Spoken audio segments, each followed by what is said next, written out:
আন্দোলনরত অবস্থায় যদি আপনাকে পুলিশ টিয়ারশেল গ্যাস নিক্ষেপ করে, সেক্ষেত্রে আপনার করণীয় কি? সে জায়গা থেকে আপনি কিভাবে সুস্থভাবে ফিরতে পারেন, সেই উপায় নিয়ে থাকছে মাত্র 6টি উপায়। জায়গায় দাঁড়িয়ে আপনাকে করতে হবে এই কাজগুলি, তাহলে খুব দ্রুতই সেখান থেকে সুস্থভাবে ফিরতে পারবেন। নাম্বার 1, কাপড়ে কোনো লোমলেট বা লেবু পানিতে চুবিয়ে নেবেন। সেই কাপড় দিয়ে নিজের নাক জড়িয়ে নেবেন। অবশ্য সেখানে এগুলো থাকবে না, কিন্তু পরবর্তীতে আপনাকে এটা করে নিতে হবে। 2 নম্বর, এইটা যদি সম্ভব না হয় তাহলে ক্লোজ আপের প্যাকেট রাখবেন। ক্লোজ আপের পোস্ট কপালে এবং চোখের নিচে লাগালে দেখবেন যেন চোখে প্রবেশ না করে।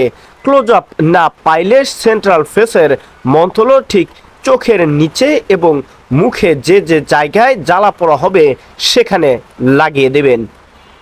এরপর নাম্বার 3 হচ্ছে, আশেপাশে আগুন জ্বালানোর জিনিসপত্র রাখবেন বা সাথে দিয়াশলাই রাখার চেষ্টা করবেন। টিয়ারশেল মারলে আগুন জ্বালাবেন, আগুনের কাছে এসে শ্বাস দিবেন, এতে করে আপনি অনেকটাই সুস্থতা বোধ করবেন। নাম্বার 4, স্যালাইন পানি দিয়ে মুখ ধুবেন।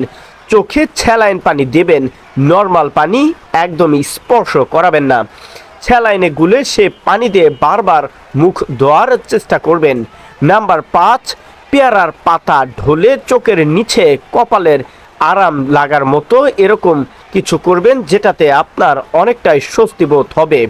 পেয়ারার পাতা যদি আপনি ডলে চোখের নিচে বা যে যে জায়গায় ব্যথানাশক অনুভব করবেন সেখানে দিলে অনেকটাই সুস্থতা উপভোগ করতে পারবেন।